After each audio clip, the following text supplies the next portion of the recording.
Isang nakakagulat na pangyayari ang bumulaga sa publiko matapos umamin-umano si Justice Secretary Jesus Crispin Boying Remulla sa lahat ng kanyang kasalanan. Ayon sa mga lumabas na ulat, voluntaryo raw na inilahad ni Remulla ang ilang impormasyon kaugnay ng mga isyung matagal nang ibinabato sa kanya, kabilang na ang di umano'y katiwalian at pakikipagsabwatan sa ilang matataas na opisyal ng gobyerno. Sa kanyang umano'y pag-amin, ipinahayag daw niya ang pagnanais na itama ang mga pagkakamaling nagawa at tuluyang linisin ang kanyang konsensya. Bukod dito, may balita ring maglalabas si Remulla ng mga ebidensyang magpapatunay sa pagkakasangkot ng ilan sa kanyang mga kasamahan sa umano'y iligal na gawain. Ayon sa mga mapagkatiwalaang source, hawak na raw ni Remulla ang mga dokumento at komunikasyong maglalantad sa mga taong matagal nang nagtatago sa likod ng kapangyarihan. Dahil dito, umusbong ang espekulasyon na posibleng may mga malalaking pangalan sa gobyerno ang madadamay sa pagsabog ng bagong iskandalo. Samantala, tumanggi munang magbigay ng pahayag ang Malacanang hinggil sa nasabing issue, ngunit ayon sa mga tagamasid sa politika, maaring magkaroon ito ng matinding epekto sa katatagan ng administrasyon. Habang patuloy na umaalingaw-ngaw ang balitang ito, nananatiling nakatutok ang sambayanan sa mga susunod na kaganapan at sa inaabangang pagsisiwalat ng mga ebidensyang magpapatibay sa mga pahayag ni Remulla. Ang tanong na marami ngayon, sino-sino kaya ang mabubunyag na kasangkot sa kontrobersyal na kasong ito?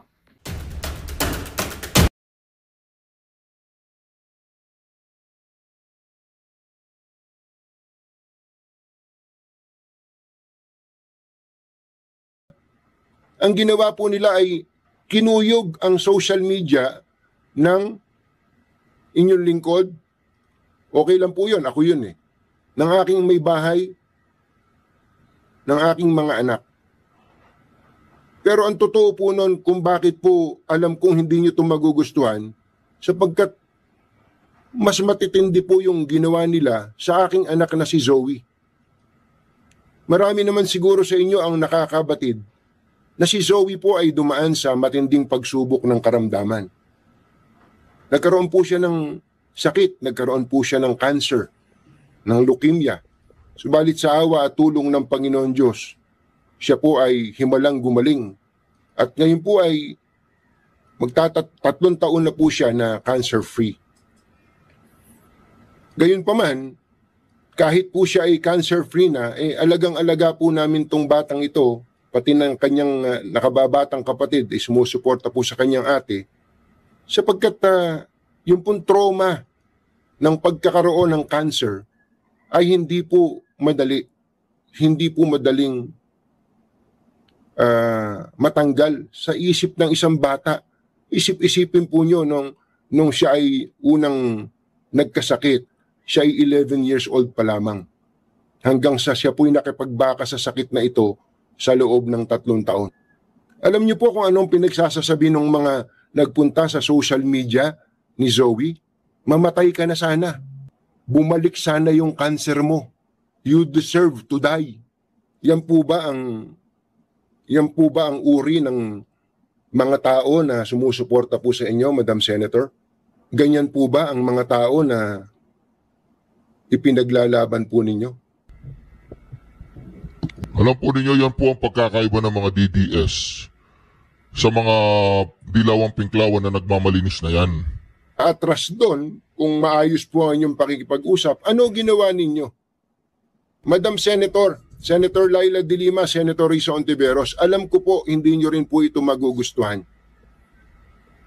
Senator Risa Ontiveros, Senator Laila de Lima, at pati na rin si Congressman Chel Jokno ng Akbayan Party List. Alam ko po hindi nyo ito magugustuhan. Dahil po sa malabis na pagmamahal sa inyo, Senator Risa, ng inyong mga taga-suporta, imbis po na makipagtalamitam sa atin ng punto por punto, issue sa issue, ano po ginawa nila? Ang ginawa po nila ay kinuyog ang social media ng inyong lingkod. Okay lang po yun, ako yun eh. Ng aking may bahay, ng aking mga anak. Pero ang totoo po nun kung bakit po alam kong hindi nyo ito magugustuhan, sapagkat mas matitindi po yung ginawa nila sa aking anak na si Zoe. Marami naman siguro sa inyo ang nakakabatid na si Zoe po ay dumaan sa matinding pagsubok ng karamdaman. Nagkaroon po siya ng sakit, nagkaroon po siya ng cancer, ng leukemia. Subalit sa awa at tulong ng Panginoon Diyos, siya po ay himalang gumaling. At ngayon po ay 3 taon na po siya na cancer-free. Gayunpaman, kahit po siya ay cancer-free na, alagang-alaga po namin tong batang ito, pati ng kanyang nakababatang kapatid, sumusuporta po sa kanyang ate, sapagkat yung pong trauma ng pagkakaroon ng cancer ay hindi po madali. Hindi po madaling matanggal sa isip ng isang bata. Isip-isipin po nyo nung siya ay unang nagkasakit, siya ay 11 years old pa lamang. Hanggang sa siya po'y nakipagbaka sa sakit na ito sa loob ng 3 taon. Alam niyo po kung anong pinagsasasabi ng mga nagpunta sa social media ni Zoe? Mamatay ka na sana.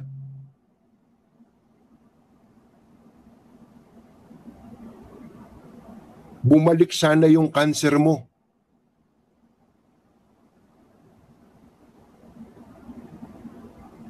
You deserve to die.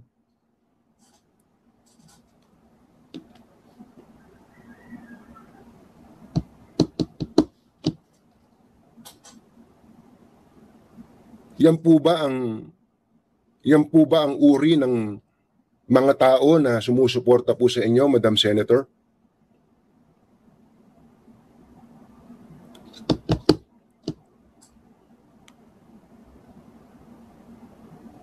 Ganyan po ba ang mga tao na ipinaglalaban po ninyo? Alam po ninyo, yan po ang pagkakaiba ng mga DDS sa mga dilawang pinklawan na nagmamalinis na yan. Tayo po, issue-based tayo. Pagmamahal sa bayan, galit tayo sa drugs, galit tayo sa korap, galit tayo sa mga tiwaling lingkod bayan. Yan po kasi ang prinsipyo ng Pangulong Duterte. Pero yung gaganyanin mo yung tao, nagka-cancer yung anak, titirain mo yung anak, ganyan po mga ka-reaction. Ang pag-uugali nitong mga makakaliwang grupo na to, nitong mga dilawang pinklawan na to. Nakakadiri kayo. Asiel Jokno, Risa Ontiveros, Leila de Lima. Matanong ko nga kayo, baka kayo ang tunay na salot ng lipunan. Hindi na issue eh. Alam na ninyong magnanakaw ang mga Marcoses.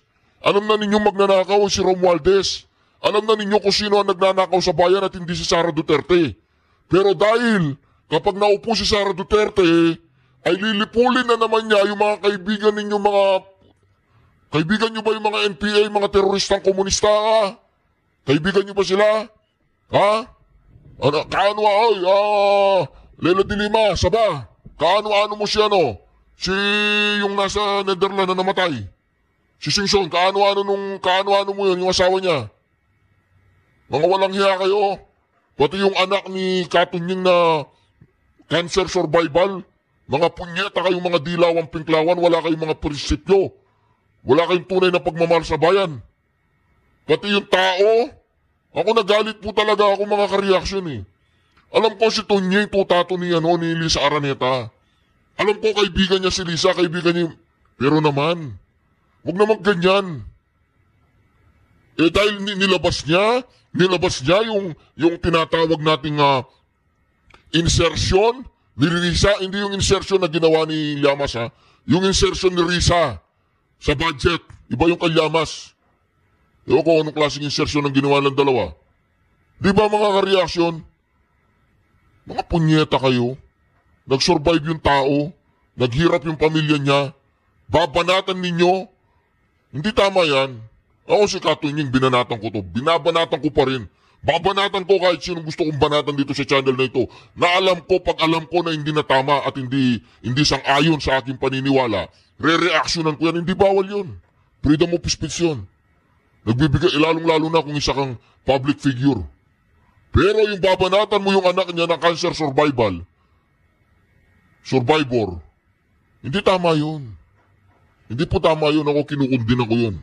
Mga punyeta kayo.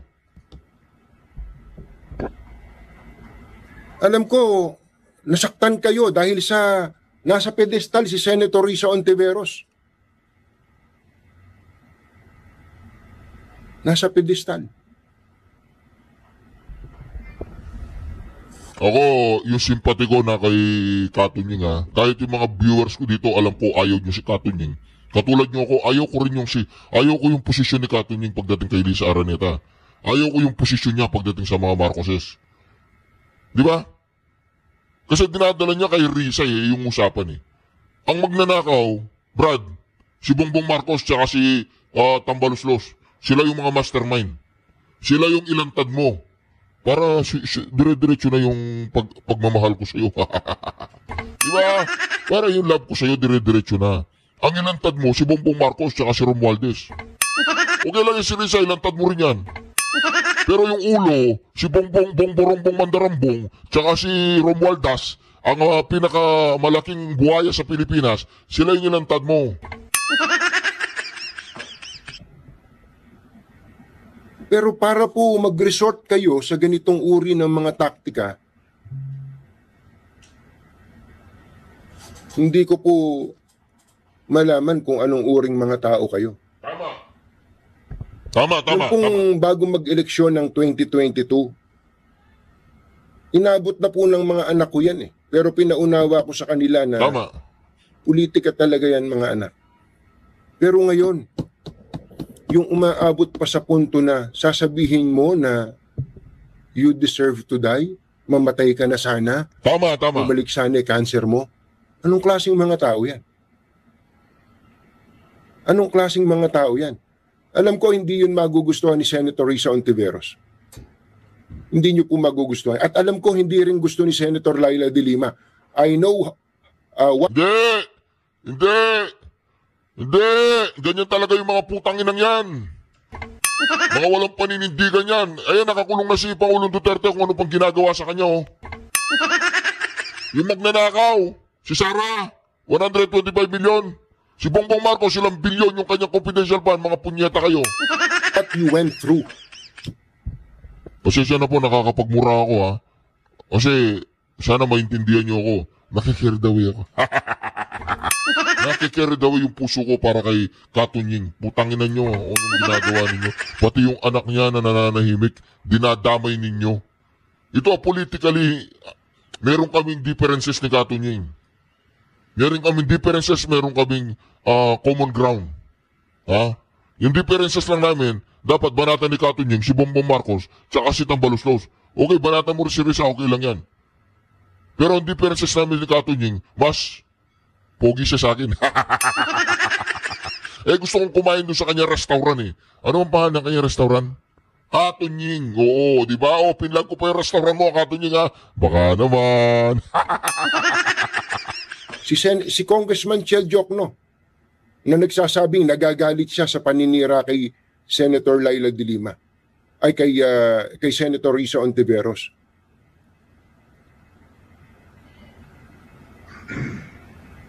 Ganyan na ba? Umabot na ba tayo sa ganito? Magdiskurso tayo ng maayos. Usapan to. Actually, hindi, ako lang to Alam niyo ba, ako lang to. Si Anthony Taberna lang ako. Pagka sinuy-suy niyo kung ano yung pinanggalingan ko sa San Mariano, San Antonio, Nueva Ecija. Ako lang to. Ba't ganyan kayo? Nagwawala kayo? Nagpapanik ba kayo? Nagpapanik kayo? Bakit hindi nyo sagutin? Yung sinasabi nyo, fake news Katunying. O tatanong ko sa inyo, asan ang fake news? Anong fake news? Hindi magsagutan tayo ng mga maginoo bilang mga mamamayan. Magsagutan tayo. O sabihin nyo, bakit si Senator Risa Ontiveros ang siningle out ninyo? Hindi totoo yun. Kayo nagpakalat ng fake news. May mga iba pa kaming pinangalanan bago siya. Sinisiraan mo si Senator Risa Ontiveros, hindi rin totoo yun. Ano mapapala ako sa kanya? Ba't ko siya sisiraan? Bilang mamamahayag, magsasabi ako kung ano yung alam kong totoo, facts.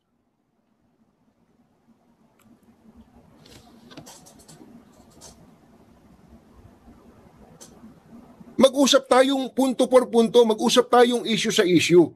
Mag-usap tayo. Pero yung okay na nga eh. Ako, sabi ko nga sa mga anak ko, mga anak, pasensya na kayo dahil baka kayo suguri ng mga... Pero hindi ko naman alam na aabot nun sa punto na sasabihan nyo yung anak ko na mamatay ka na sana, bumalik sana yung cancer mo, you deserve to die. Ibang klase yun, Senator Risa Ontiveros, ibang klase itong mga supporters mo.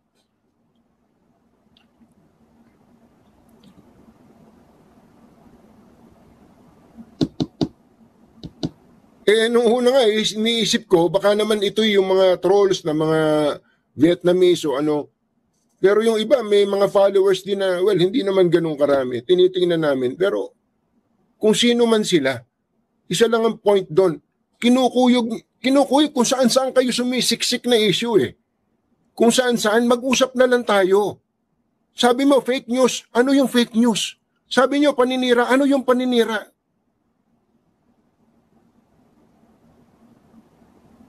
Ano yung paninira? Kakaiba kayo? Kakaiba kayong mga kababayan. Ako ginagawa ko yung assignment ko eh. I'm doing my homework. Nagre-research ako. Ano katunayan? Ano katunayan nagre-research ako?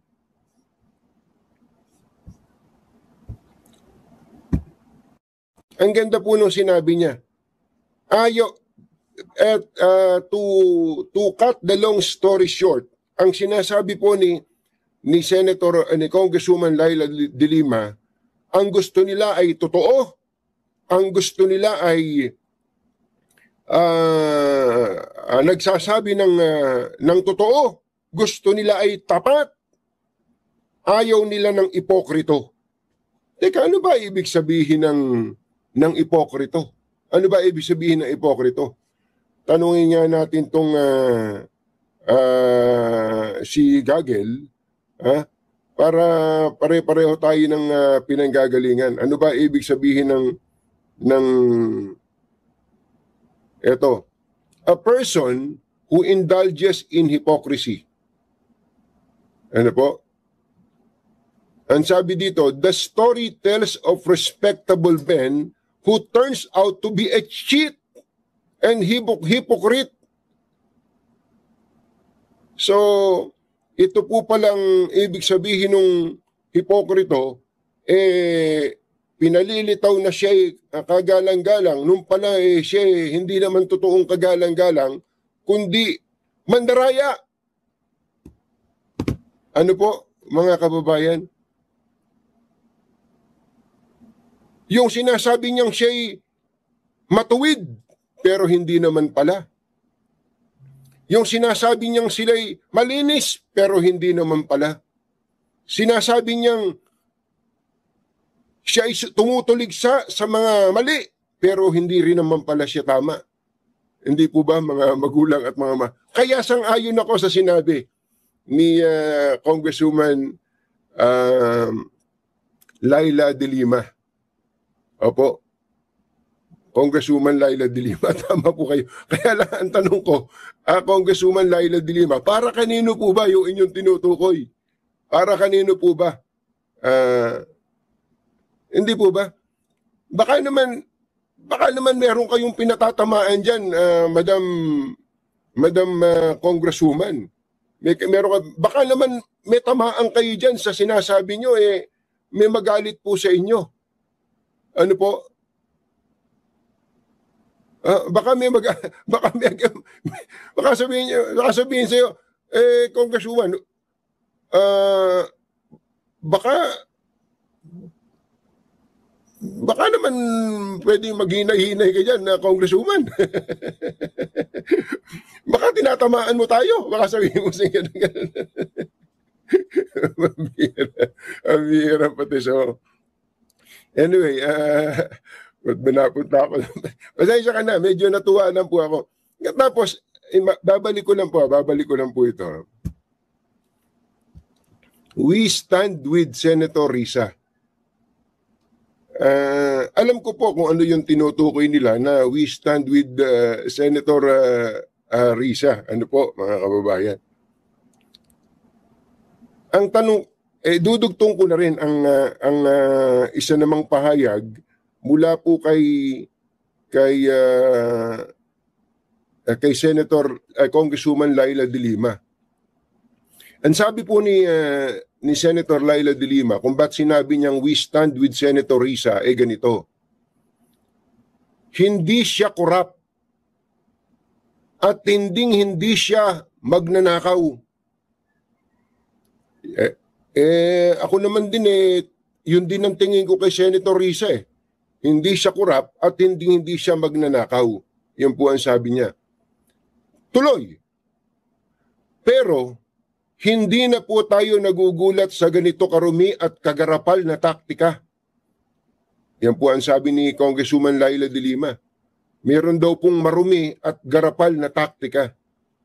Malinaw, sabi niya, na ang mga nasa likod ng paninirang ito, meron daw po siyang nasumpungang malinaw at meron daw pong nasa likod. Meron daw pong nasa likod ng, ano tawag niya, paninirang ito. Meron daw pong nasa likod ng paninirang ito. Parang ang dating po, may nag-o-orchestrate ng paninira laban kay Senator Risa Ontiveros. At ay ang mga tinatamaan sa nalalantad ng katotohanan. So ang sinasabi po niya, merong effort, parang concerted effort para po siraan si Senator Risa Ontiveros at meron pong nagsususi doon at ang nasa likod daw po nun ay sino? Ang mga tinatamaan sa nalalantad na katotohanan. So, yun po ang unawa niya. Tapos sabi po niya, pansin nyo ba, nalilihis na naman ang atensyon sa dapat nating tumbukin? Bukod kasi sa mga kasinungalingan, may bida-bida ring nanggugulo sa usapan. Markahan po natin sila at huwag magpadala sa kanilang mga tunay at makasariling pakay. Ang pagtindig natin kay Sen Risa ay pagtindig natin sa integridad, katotohanan at pananagutan. So, in other words, yung po pala ang kanilang mindset, mga kababayan. With all due respect, Congresswoman Laila De Lima. So, ang sinasabi po pala ninyo, merong isang pagkilos, parang isang organisadong pagkilos o paninira laban kay Senator Risa at merong nagsususi dito o merong nagmamanipula at ito ay ang mga ayaw malantad ang katotohanan o yung tinatamaan ng ang totoo nun, kung meron man ewan ko kung sino po yung tinutukoy nyo, pero ako, kaya kong sabihin po sa inyo, Madam Congresswoman, na hindi po ako yun. Opo, hindi po ako kasama doon. Hindi po. Kung meron man pong tuwiran na gumagawa ng paninira, sabi nyo ay may nag-o-orchestrate ng paninira laban kay Senator Risa Ontiveros. Kung meron man, hindi po kami kasama doon. Hindi po kami kasama doon. Isa lang po sinasabi natin at sang-ayon po kami doon sa una niyong binanggit kanina, Madam Congresswoman, na na ayaw natin ng hipokrito. Ayaw natin ng nagmamalinis. Ayaw natin ng self-righteous. Pero hindi naman pala, mga magulang at mga mahal na taga-subaybay. Opo, ayaw nating pare-pareho nun. Alam nyo, kung saan-saan na nasuot itong usapan na to eh. Pero bibigyan ko kayo ng konting background, mga kababayan. Ano? Bibigyan ko, of course, meron ba akong sasabihin dito na uunawain o pakikinggan ng mga sadya namang mga galit na sa akin noong pa. O? At pangalawa, siguro hindi na mababakbak ang kanilang isip at damdamin sa kanilang paniniwala tungkol po sa kay Senator Risa Ontiveros. Wala naman tayong masamang tinapay doon. Pero as a backgrounder, mga kababayan, uulitin ko na naman.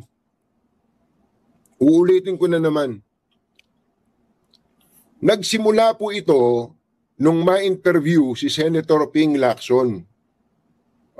Na-interview po si Senator Ping Lacson noong nakaraang linggo, kung di ako nagkakamali, September 28. Ano po? At sinabi po niya, almost all senators